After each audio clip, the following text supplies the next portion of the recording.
ya. Oh, Tapi yang saudaranya ya? bukan.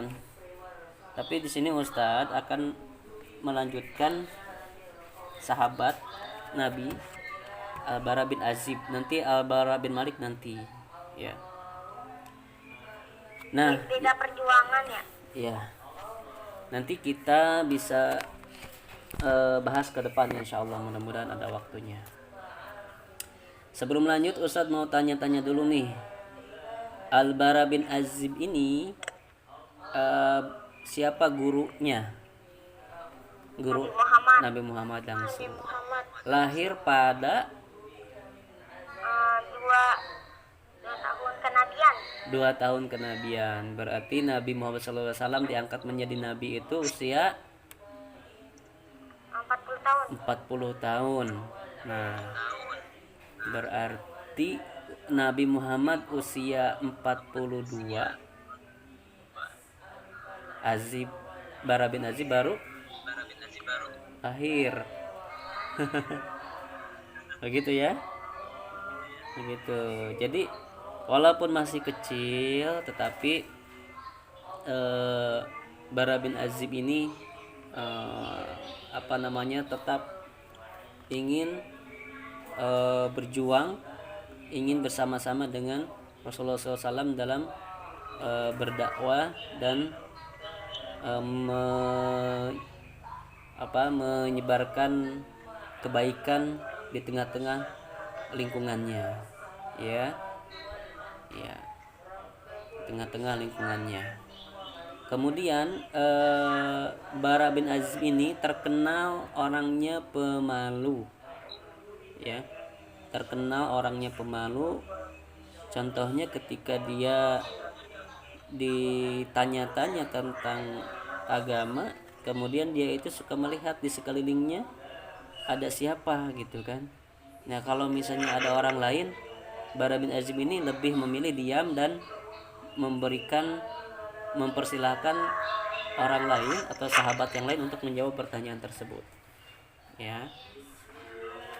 Kemudian Bara bin Azib ini yang terkenal juga bahwa beliau sangat konsisten ketika memakai busana kaum muslimin, ya, busana yang disunahkan oleh Nabi Shallallahu Alaihi Wasallam, yaitu pakaian atau celana yang cingkrang, ya, di atas mata kaki, ya. Kenapa? Karena supaya terhindar dari najis, ya. Kecuali kalau perempuan, ya, kalau perempuan itu justru harus di bawah mata kaki. Terus gimana Ustadz, kan najis? Nah, kalau perempuan tidak, ya. Kalau sudah melaksanakan kalau kalau pakaiannya di bawah mata kaki, justru itu akan menghapus dosa-dosanya ketika setiap dia melangkah. Senang ya, enak banget ya. Setiap melangkah dosa-dosanya gugur, ya kan? Karena apa? Karena pakaiannya menutup aurat. Begitu. Kalau perempuan begitu, semakin menutup aurat, semakin dia berpahala setiap harinya. Ya, sama seperti kita nih. Kalau kita berpenampilan sunnah, berpenampilan yang dianjurkan oleh Rasulullah SAW, berarti setiap kehidupan kita, setiap nafas kita dapat pahala. Ya, contoh kayak tadi, celana di atas mata kaki. Nah, tujuannya apa? Tujuannya untuk melaksanakan sunnah, ya, apa yang diperintahkan oleh Nabi SAW. Maka setiap detik itu dapat pahala. Terus contoh yang lain apa?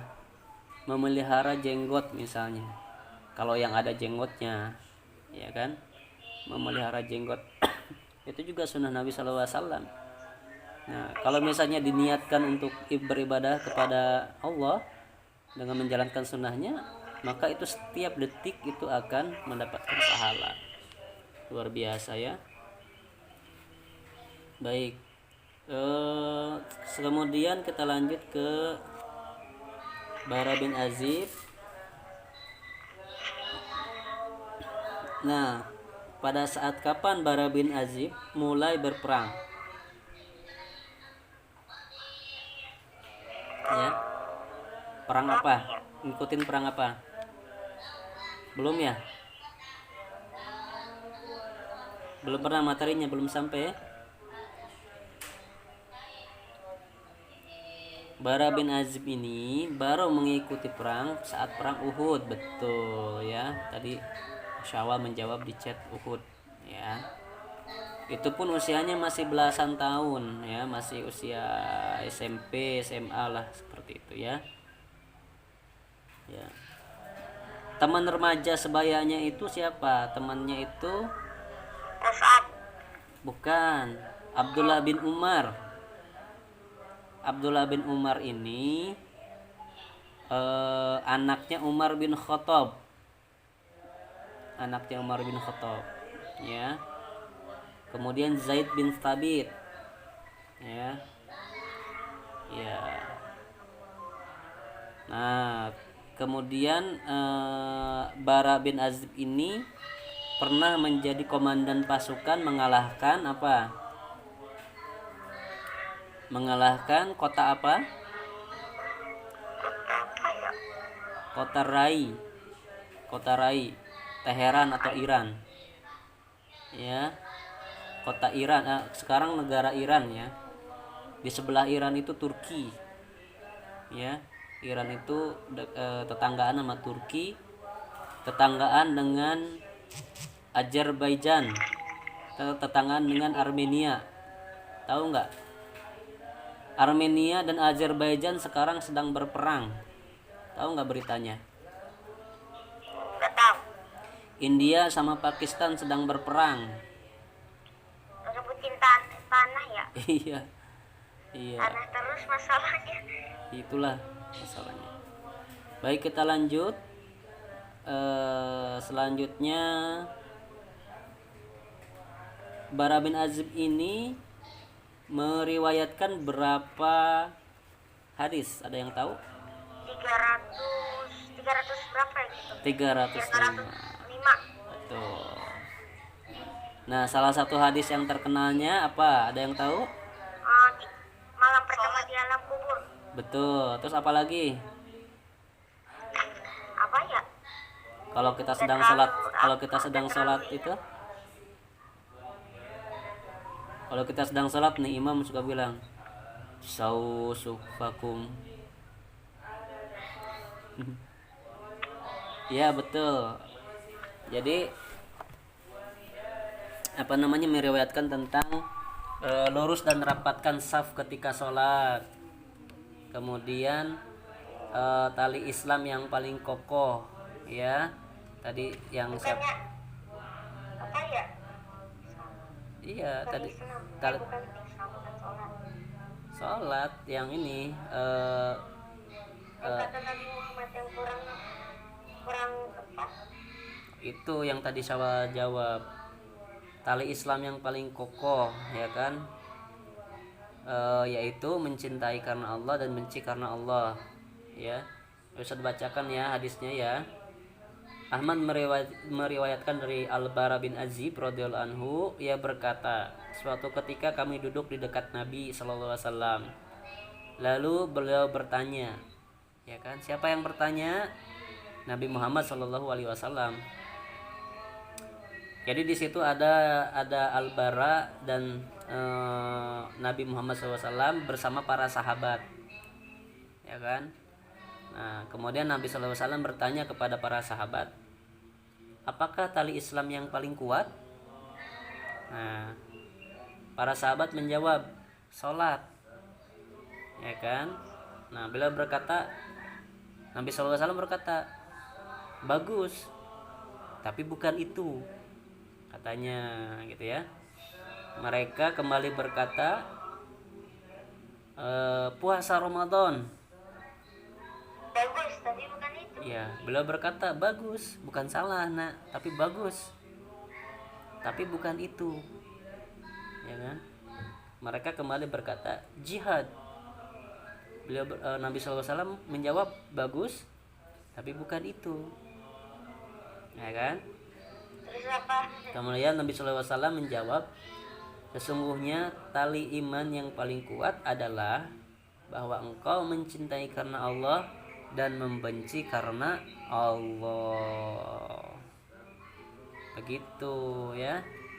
Tali Islam yang paling kuat ini, engkau mencintai karena Allah dan membenci karena Allah. Saking kuatnya nih, itu mengikat kita bisa sampai ke surga. Ya, mengikat kita sampai ke surga, nggak bakal lepas gitu. Kalau kita mencintai karena Allah dan membenci karena Allah. Jadi bukan benci karena apa? Karena dia pelit nih, aku benci. Wah, dia orangnya sombong, aku benci sama dia, ya kan? Nah, tapi bencinya karena Allah. Artinya tindakan kita itu membenci dia itu karena Allah atau tidak. Kemudian menyukai atau mencintai sesuatu itu karena Allah atau tidak. Nah, caranya gimana? Lihat apakah Allah memerintahkan atau tidak. Begitu. Kalau Allah memerintahkan untuk mencintai, ya cintai. Kalau Allah memerintahkan untuk membenci, ya benci.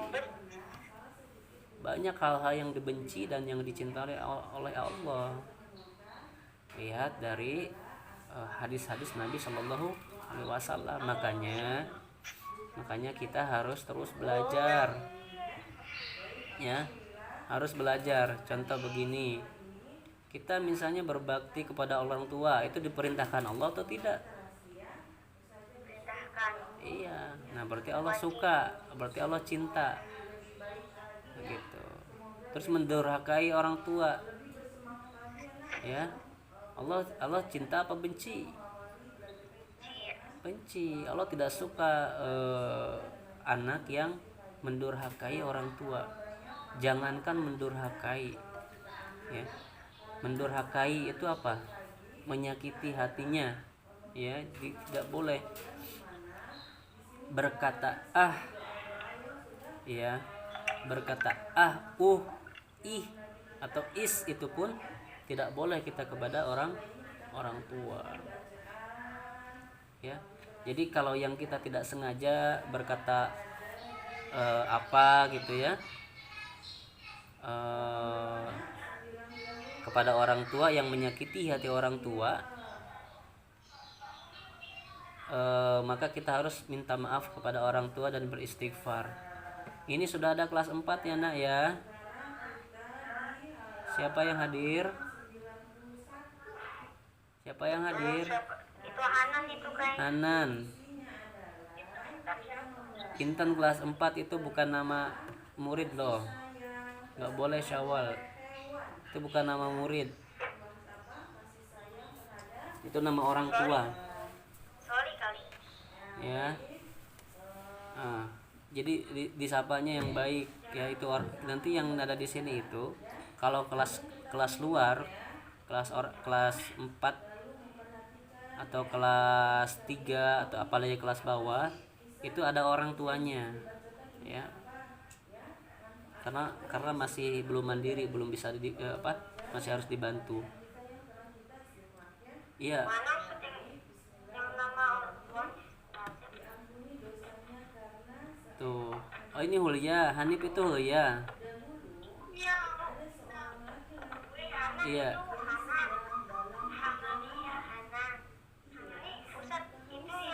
Yang baru masuk siapa? Itu Hulya. Intan itu Hulya. Hulya itu murid baru, iya, kelas 4. Baru tahu. Hanan, bagaimana kabarnya Hanan? Ustadz mau denger dong suaranya. Sehat. Ayo sapa dong teman-teman Hanan. Sapa.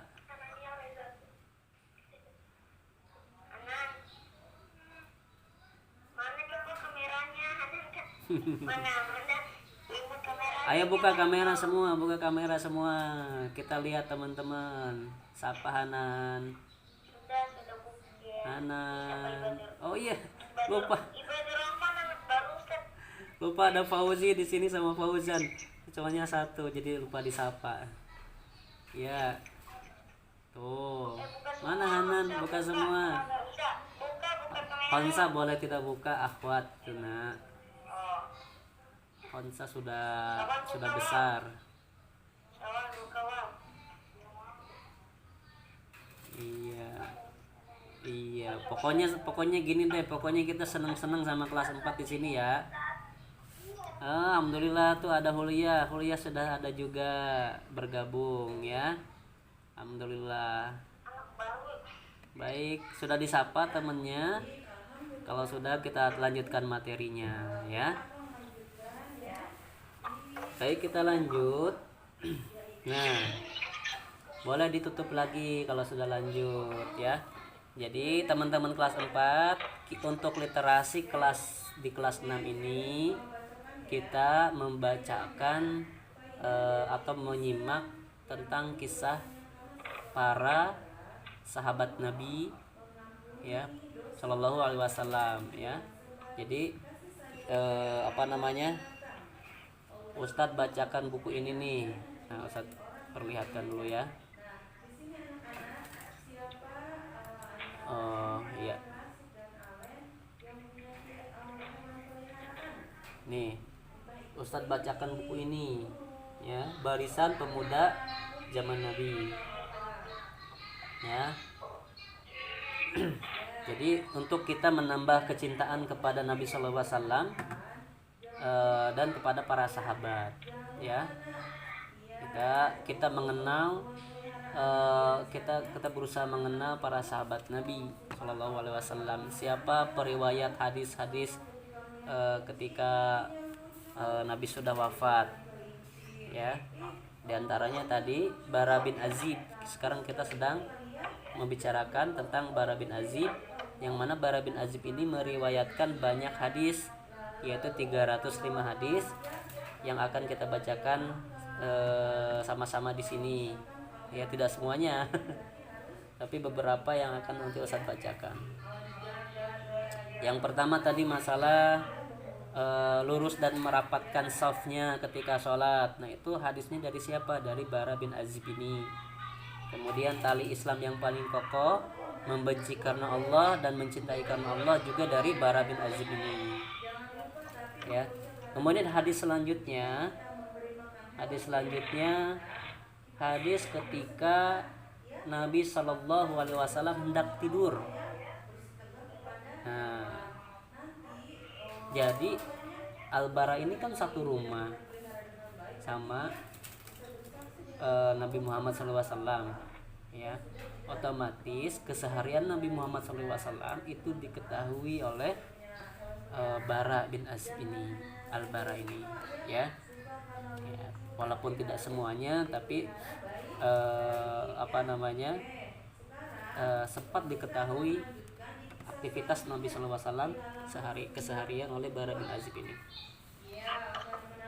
Di antaranya Nabi SAW ketika hendak tidur itu beliau berdoa ya. Apa doanya? Doanya seperti ini: ya Allah, aku serahkan jiwaku kepadamu, aku serahkan urusanku kepadamu, aku sandarkan punggungku kepadamu karena mengharap rahmatmu, dan aku takut siksamu. Tiada tempat berlindung dan menyelamatkan diri dari siksamu selain kepadamu. Aku beriman kepada kitab yang engkau turunkan dan nabi yang engkau utus ya. Nah, jadi Nabi SAW ini berdoanya seperti itu ketika hendak tidur ya.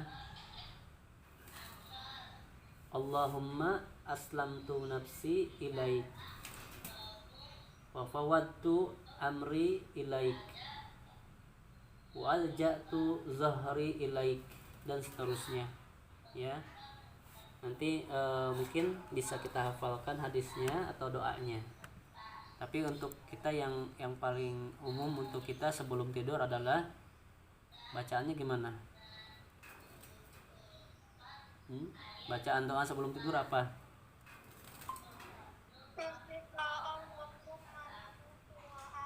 Pinter, Masya Allah.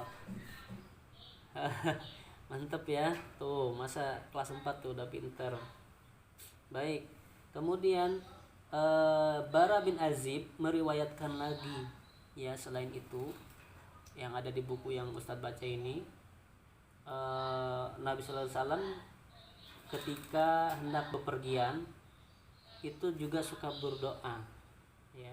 Nah ini menandakan bahwa Nabi Sallallahu Alaihi Wasallam selalu berinteraksi kepada Allah Subhanahu Wa Taala, selalu bicara kepada Allah Subhanahu Wa Taala, memohon doa kepada Allah Subhanahu Wa Taala setiap aktivitas ya.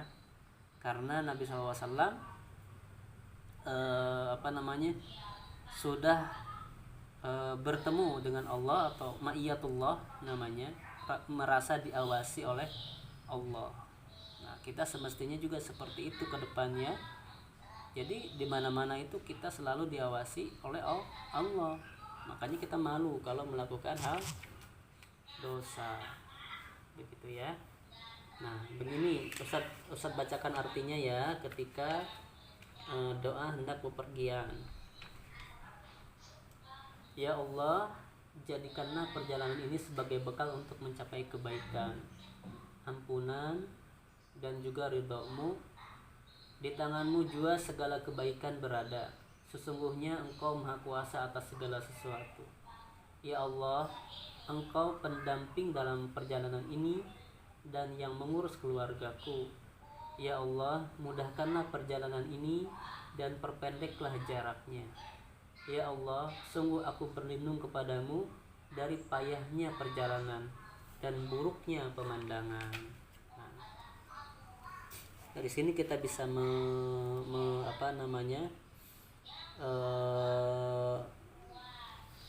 mengambil kesimpulan bahwa Rasulullah SAW selalu minta perlindungan dan kebaikan kepada Allah Subhanahu wa Ta'ala ya. Dan di sini Rasulullah SAW berlindung dari payahnya perjalanan dan buruknya pemandangan. Jadi dalam perjalanan itu, dalam ketika kita safar itu tentu capek ya, tentu capek. Nah, dari sini Rasulullah SAW meminta kepada Allah untuk dilindungi dari kepayahan atau kecapean dan buruknya pemandangan ya. Kenapa sih Rasulullah SAW meminta perlindungan dari buruknya pemandangan ya?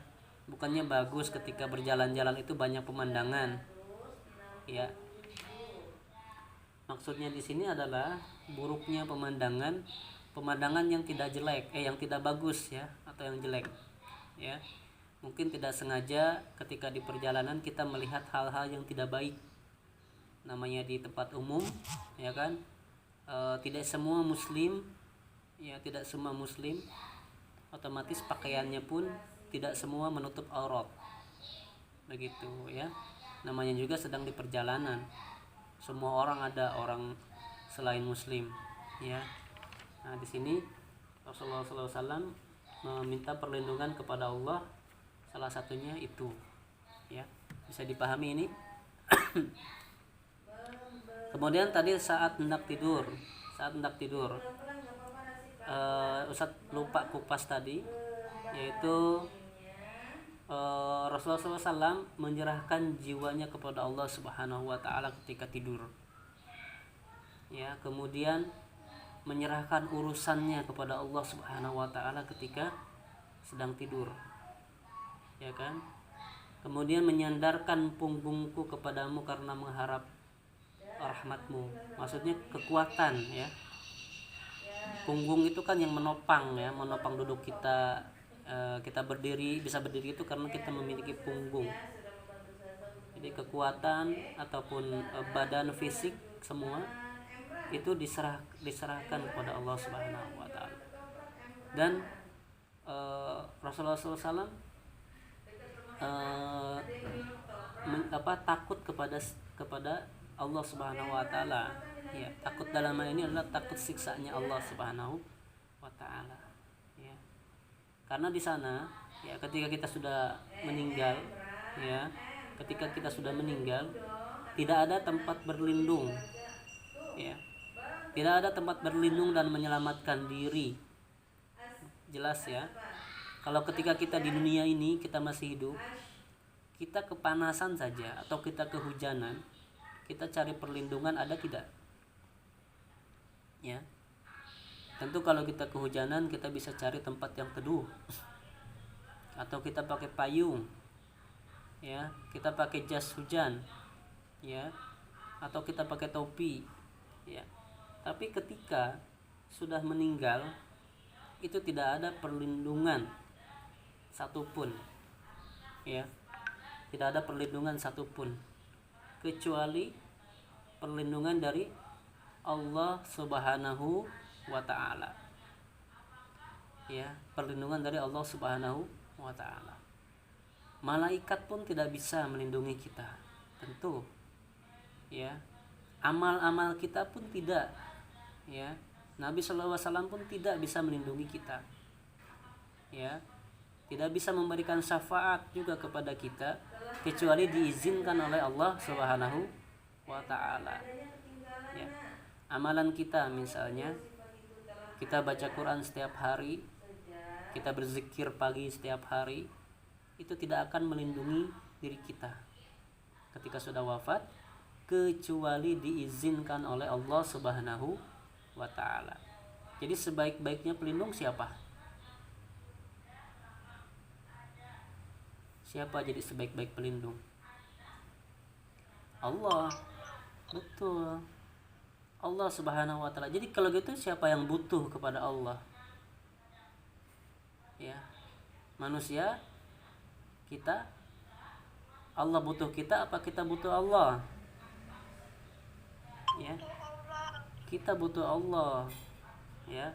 Olehnya ketika salat azan berkumandang, segeralah melakukan salat karena kita butuh kepada Allah, ya. Ketika sedang belajar kemudian kita tidak fokus, juga harus beristighfar, ya. Beristighfar karena kita sedang belajar tentang agama Islam ini, ya. Jadi jangan sampai tergoda oleh hal-hal yang tidak baik, yaitu godaan-godaannya misalnya buka-buka yang lain selain konsentrasi belajar, ya. Mentang-mentang misalnya handphonenya dipakai sendiri, gitu. Tidak boleh, ya. Baik, kita lanjutkan hadis selanjutnya yang diriwayatkan oleh Al-Bara bin Azib, ya.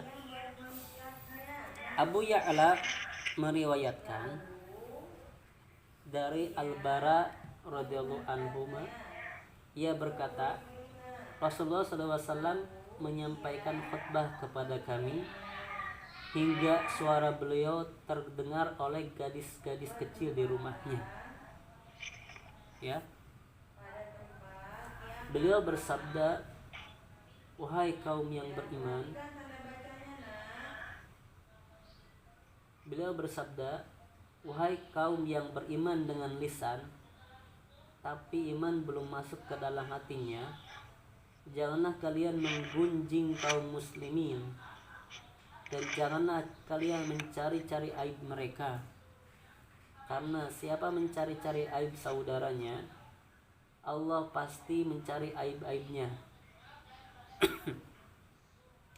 Dan ketika Allah mencari-cari aibnya, Allah pasti membuka aibnya, meski ia berada di dalam rumahnya.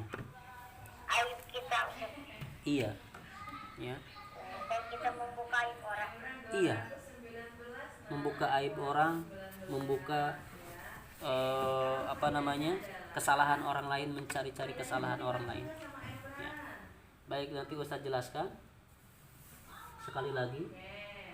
Abu Ya'la meriwayatkan dari Al-Bara radhiyallahu anhu, ia berkata, jadi Rasulullah SAW berkata, ya, Rasulullah itu khutbah kepada kami hingga suaranya terdengar oleh gadis-gadis kecil di rumahnya. Berarti suaranya kencang,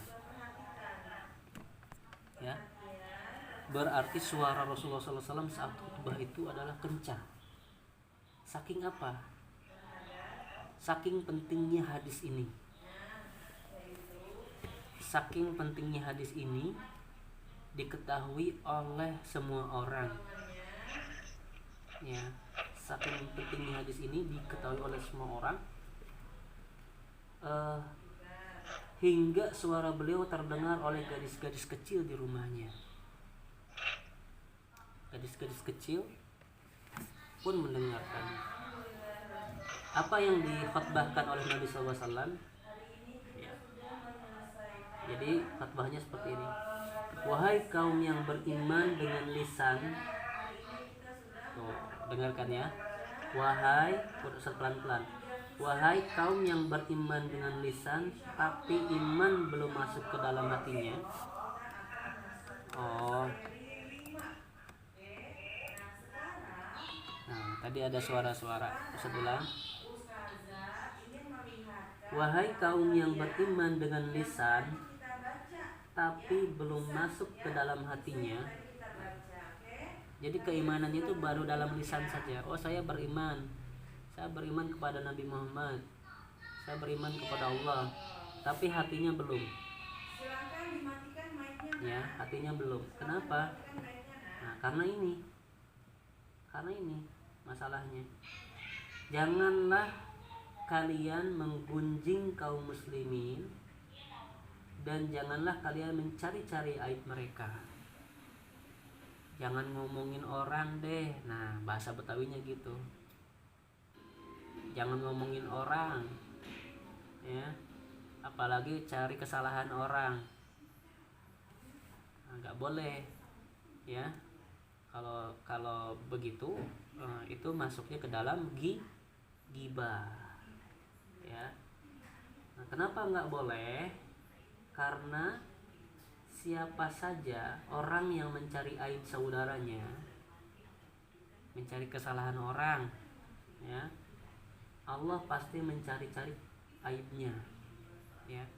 Maksudnya Allah akan menampakkan aib kita, gitu, ya. Kemudian ketika dan Allah pasti membuka aib, Allah pasti mencari-cari aibnya, dan ketika Allah mencari aibnya, Allah pasti membuka aibnya meski ia dalam rumahnya. Itu, ya. Bisa dipahami? Ya. Halo? Bisa. Iya. Bisa. Iya, aib itu apa? Sebenarnya aib itu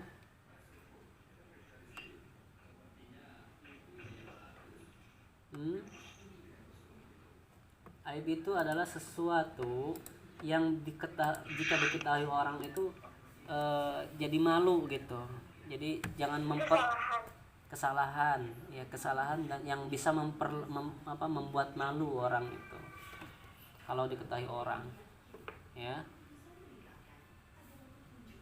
Bukan kesalahan, ya, aib itu, ya. Itu. Baik. Sudah hampir jam 8. Kita lanjutkan dulu.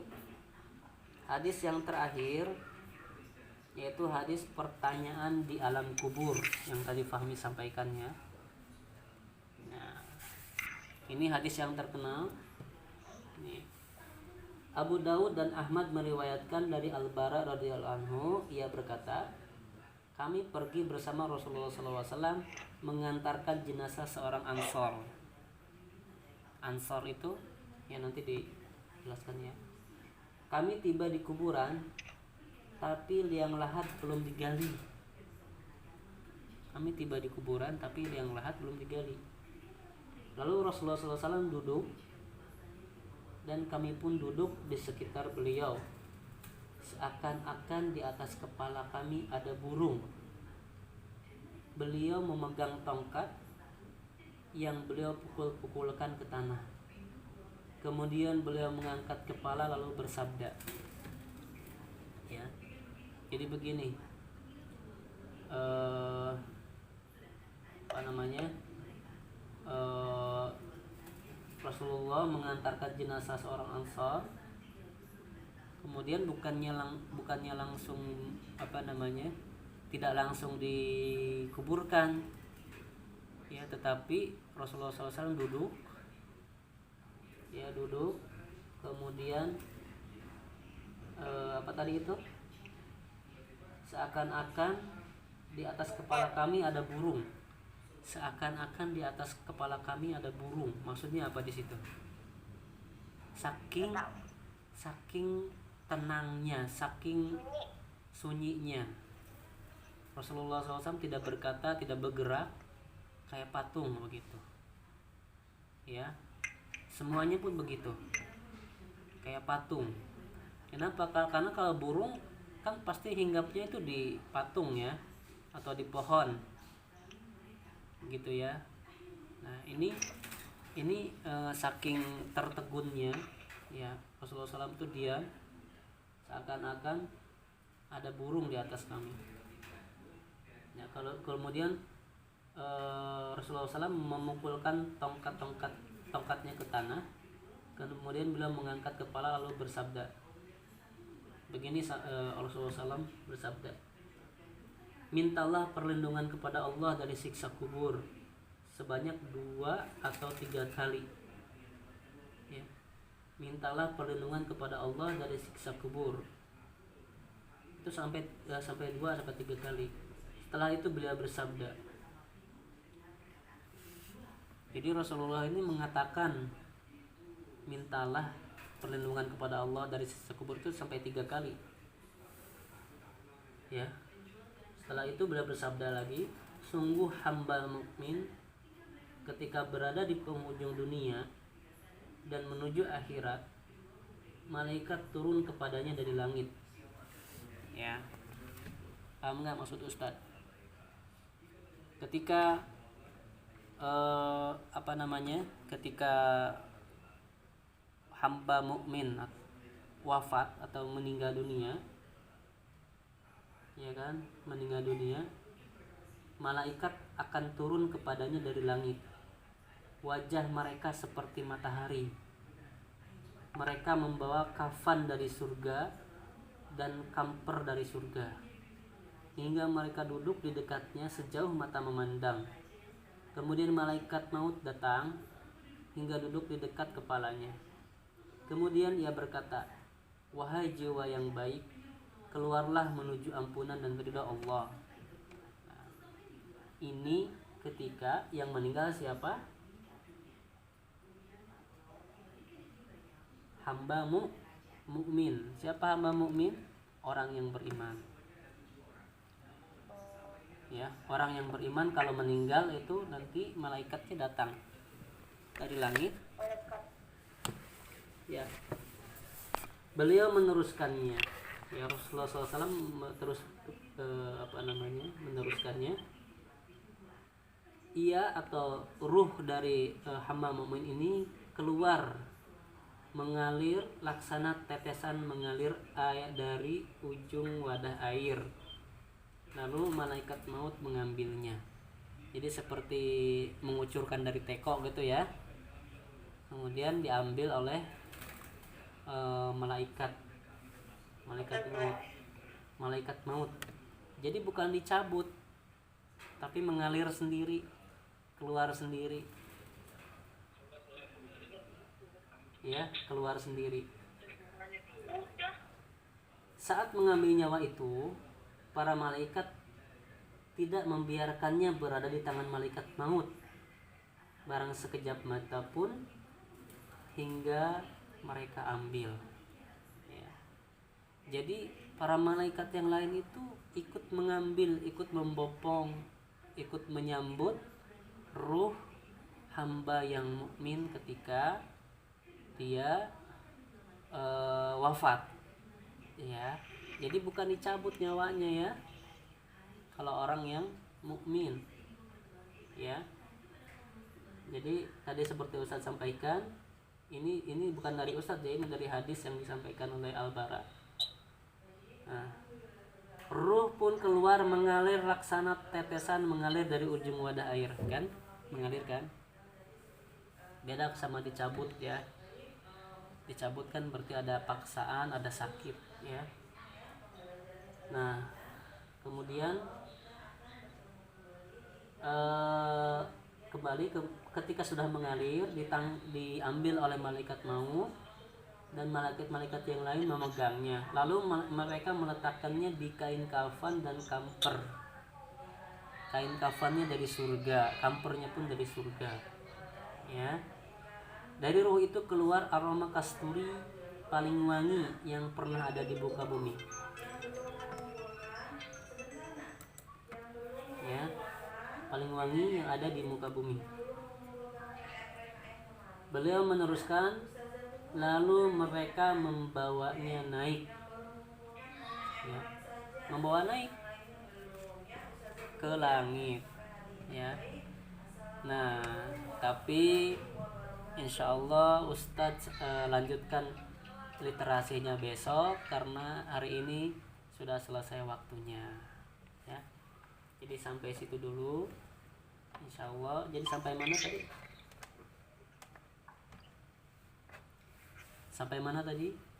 Sampai kisah orang hamba mukmin yang wafat, yang meninggal, diambil ruhnya oleh malaikat maut, kemudian dikain kafani, kain kafannya dari surga, dan dikasih minyak wangi. Minyak wanginya yang paling harum di antara minyak wangi yang harum di dunia, ya. Nah, karena sudah jam 8 dan ini juga ada Hulia, ada siapa? Hanan, juga ada teman-teman yang lain yang belajar Al-Quran dengan ustadz yang lain, maka ustadz cukupkan sekian. Insya Allah kita lanjutkan besok, ya. Ustadz berharap kelas 4 besok ikutan juga zikir pagi bareng-bareng, ya, biar kita sama-sama semua mengawali dengan kebaikan zikir pagi, ya. Baik, ada pertanyaan?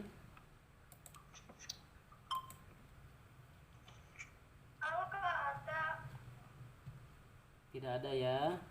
Nah, untuk kelas 6 ada kuis, ya. Ada kuis.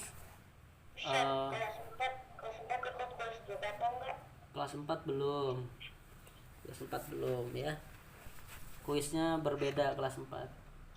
Ya. Kelas 4 pertanyaannya beda ya. Nanti Ustadz akan di WA kalau kelas 4, ya. Kalau kelas 5, kelas 6 insyaallah ada kuis, ya. Baik, password kuisnya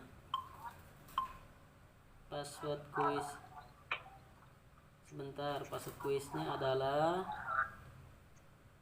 Bara bin Azib. Bara bin Azib 1. Bara bin Azib 1. Ya. Demikian kita tutup dengan kafaratul majlis. Subhanakallahumma wa bihamdik, asyhadu an la ilaha illa anta, astaghfiruka wa atubu ilaik. Assalamualaikum warahmatullahi wabarakatuh. Waalaikumsalam warahmatullahi wabarakatuh. Syukran.